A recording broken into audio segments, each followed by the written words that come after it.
Well, what needs to be the moral compass of the world is the Word of God from cover to cover. Make no mistake about it. You know that. I know that.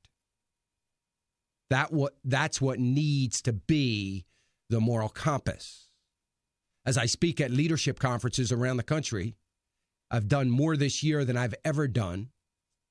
One of the things I talk about is ethics, morality, consistency, values, family values, yes, even in a corporate structure, and how important that is to your leadership. Of course, I have an opportunity to say I have a handbook for all of that. It's the Word of God.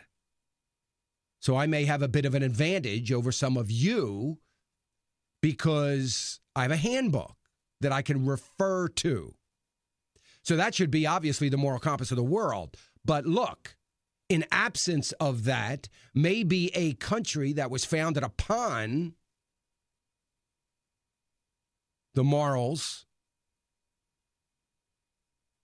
of Judeo-Christian values needs to do something. I'm not saying that we need to go to war. I have a problem with weapons of mass destruction. I don't know politically how we handle this. I have an opinion. My opinion is if we're going to handle it by way of bombing, we need to turn Syria into dust. Get as many civilians warned and out as we possibly can. Because if it's not a dramatic impact, it's not going to help. It's going to make us even look weaker, if we can look any weaker. So in light of the fact that maybe turning it to dust, as I've said about Iran many times, that's not a viable or reasonable option, that we stay out of it. But anyway, we're going to talk to Crane. I want to get his opinion from what he has discovered through his kind of on-the-street interviews, so to speak, on Nothing But Truth interviews that he has had in talking to some other experts in that area. So we're gonna talk to him at the beginning of the next segment. So right now, let's take a look at some things. Looks like the Dow, all the major indices finished in positive territory yesterday. Slightly, the Dow was up 16. So not quite a move to make up all the losses for Tuesday. We'll have to see what happens today. Right now, it looks like the open is going to be relatively flat to positive. We got some numbers out today. We have two numbers that are pretty important that are coming out today. One is in a little while, before the end of the program, we will have consumer confidence numbers come out. This will be the third look for July consumer confidence, the last look for July consumer confidence. Most are expecting it to rise, to go up to about 81. Remember, we had a pretty significant drop last week when it dropped from, I don't remember the exact number. I think it was something like 82.5 down to 80. So a pretty significant drop. They're expecting that to tick back up again. We'll see. The other big number that it's already come out is consumer spending. Consumer spending is a big number for me. I think it's something that we've got to concern ourselves with. When it all is said and done, probably one of the most important numbers for the overall economy of America is consumer spending. And I don't want to discount, obviously, corporate spending. That is another big factor. It's all about spending. Both areas, it's about spending. We are an economy that is based upon spending. This is not Japan. This is not China. This is not other nations that are dependent upon exports. We are not. We are depending upon what you and I do, the American citizens of this country, spending money. So, let's take a look. Spending edged up 0.1%. 0.1%. By the way, most were expecting 0.3%. They didn't get that. I don't know why you would suggest that when you look at some of the numbers from last week alone trending in a different direction. Frankly, I'm surprised they're up 0.1%. That's according to the Commerce Department. Personal income rose, according to the Commerce Department, 0.1%. Yes, the same. That would mean, all right, so my listeners over the years have gotten so smart about the economy, about where things are headed. I love that. I love it when I go to the town hall meetings, meet thousands of you, and hear so many comments about that. So incomes rose 0.1%. Spending rose 0.1%. What does that affect? What is another piece of economic data that is important to me? Give you a hint. Very important to me and very important to American families. What's the number that is impacted by that? Come on. All right. I'm sure somebody's out there said the savings rate. Well, the savings rate didn't move because neither one of them moved.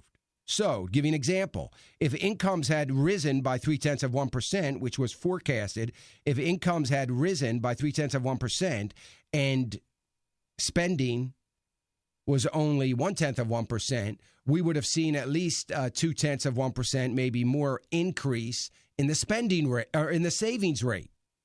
That's a good thing. The spending rate is holding steady. This is a savings rate. I'm sorry. The personal savings rate holding steady at 4.4%. I long for the days of 5.4% again.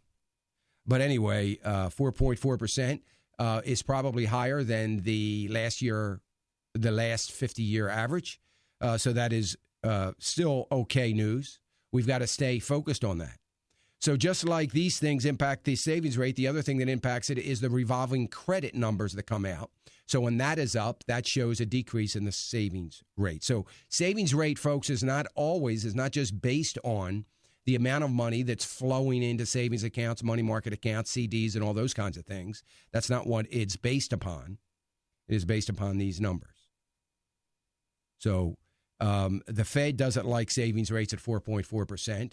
The government doesn't like savings rates at 4.4% because that's counterproductive to a strong economy, in their opinion. I don't care about the strong economy when it goes ahead of a strong family unit, people getting out of debt and saving money. That is the most important, and that will lead, yes, it will take a little longer, but that will lead to a very strong economy. Think about Japan 20 years ago, 30 years ago, how powerful that economy was. When you look back at those times and look at what the savings rates were of 7-8%, you understand why. But anyway, that's another thing that has impacted. So all in all, what we see are an increase in income. Here's the problem. There's another piece of this number that is probably going to be lightly reported. I got to imagine somebody's going to talk about it. Salary and wages. The Commerce Department reported on that, and salary and wages for the month of July down 0.3%.